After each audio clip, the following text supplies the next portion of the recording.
Magandang umaga mga kamaster.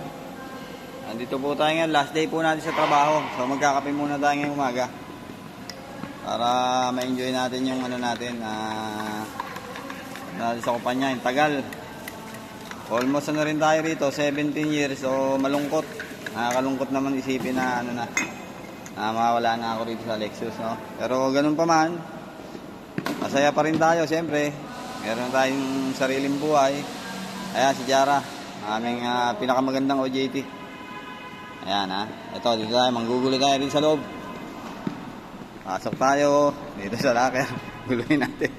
Maaga pa, pero guguluhin natin.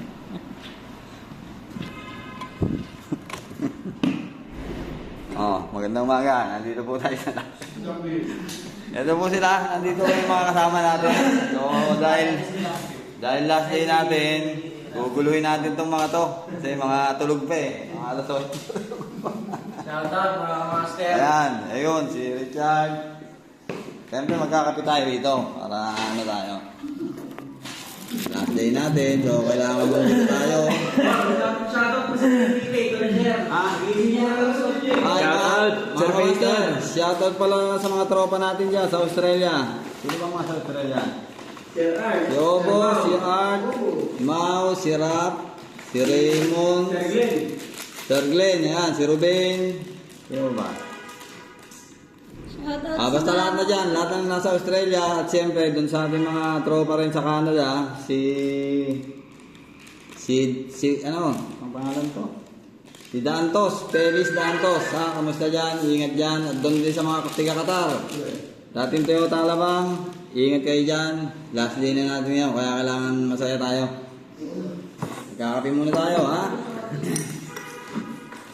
Masaya raw, pero naman, hindi naman. Aga-aga kasi nagising. Si Peyton, ayan, si Peyton. Itong paborito ko si Peyton Nasaan ba si Peyton? Ayan, paborito ko yan. Si Peyton. Akala niya, lagi ko siyang pinapagalitan. Pero paborito ko yan si Peyton, ha? Ayan. Paborito ko yan si Peyton. Ayan, si Richard. Nagkukunwari pang busy. Hindi naman. Post natin ito mamaya, ha? Mga master, panoorin nyo, ha? Maraming salamat at magandang umaga.